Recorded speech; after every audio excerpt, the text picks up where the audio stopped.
that little makeup brush thing right there is one of the things that I use to clean off my plant leaves. I thought I would leave this here just so you could see it. There's a few of my Calathea who I should definitely be using that on, and I haven't, but you can see it's a little bit dirty, and it should be. I've gotten a lot of plants this summer, and they've come mostly through the mail, and because of that, there's usually a little bit of soil on the leaves that needs to be dusted away. And sometimes plants are in great shape and I don't mind doing that. Sometimes I just don't. Anyway, today, the plant that I am unboxing with you is the Calathea Maria. And this is I hope it's one of my final unboxings that I have pre-recorded. I don't know that unboxings are terribly exciting to watch. I know they used to be a little bit of a thing. I know that I enjoy them, but I don't know. You let me know. There will be, I think, a few more, but they're winding down.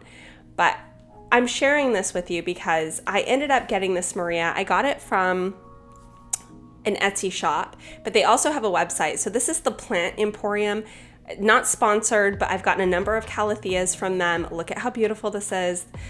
And I'm always really happy with the quality of the Calatheas that I get, and I tend to get Calathea that are a little bit more rare or more hard to find. Some of the sort of the cultivars that you might not see everywhere, like my Halo, for instance, came from here, and my Margarita came from here. Now, when I saw the Margarita, of course, it reminded me of, when I saw the Maria, it reminded me of the Margarita. But I wanted to show you, you saw that wet terracotta pot that I put down. There's a reason that I'm showing that. I made a mistake with this plant. So it came in really great shape and the roots are very damp still. So that's great. The plant is really not stressed, as you can see.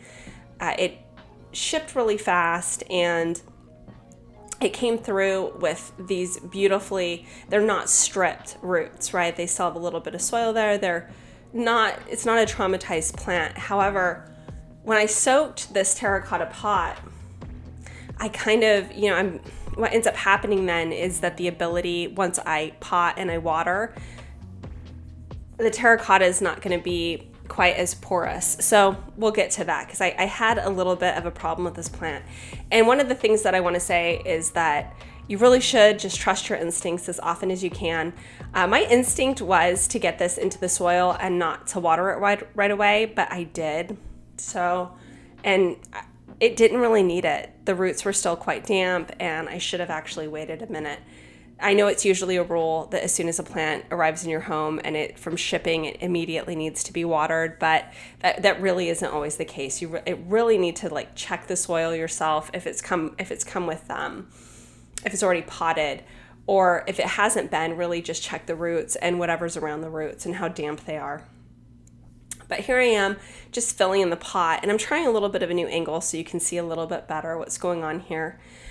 Again, this specific Calathea reminds me, you can see there's a little new growth down there, reminds me of the Margarita. And the reason that is I'm pretty sure that these both come from the Calathea Pink Gecko Type 1, which is a Calathea that's quite famous or known for flowering.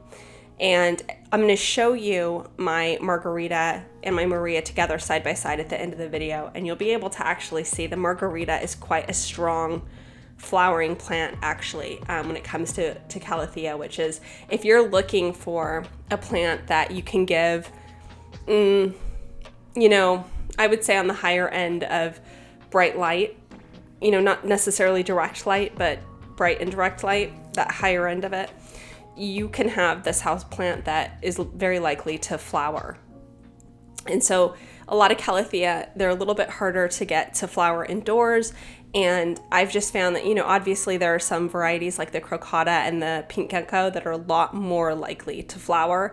And I would say that the Margarita, which I believe, again, comes from the Pink Gecko, is a cultivar of it, is also a really strong flowering plant indoors. So it's interesting to find which of my Calathea are more prone or who flower more easily, and I always find that interesting.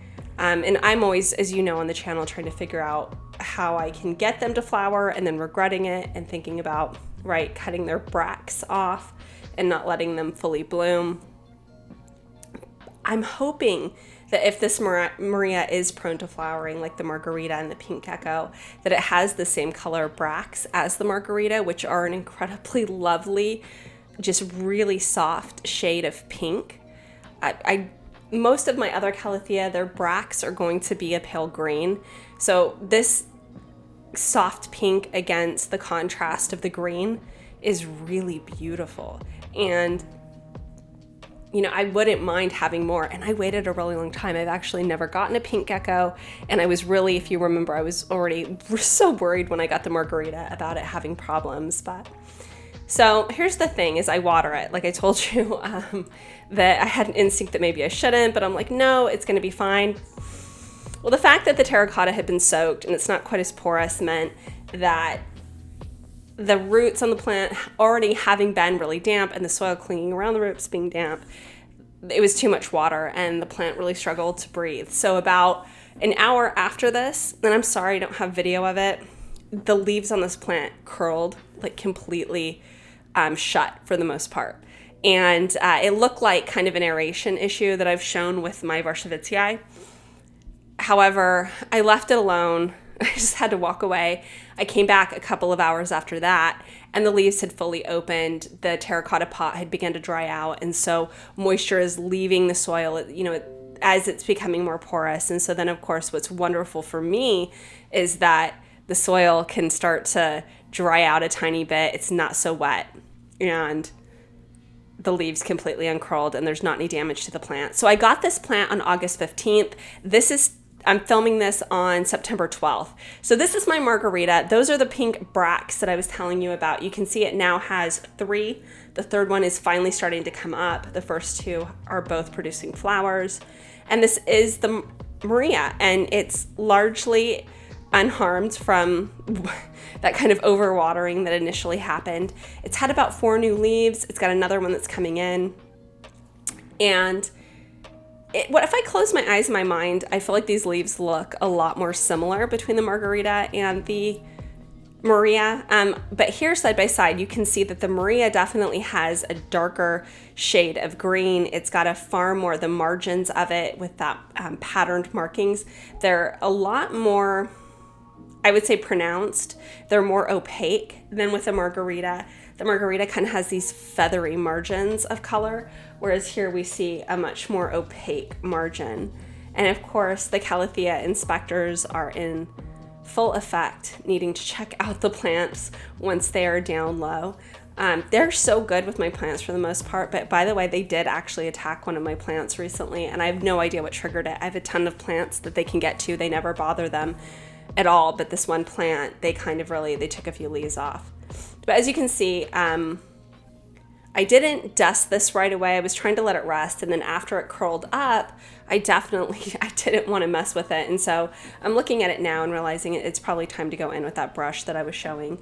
There's that new little extra piece of growth that's coming out. That would be its 5th new leaf in the house, but it's really doing well. It's in a kind of southwest facing window, but getting indirect light.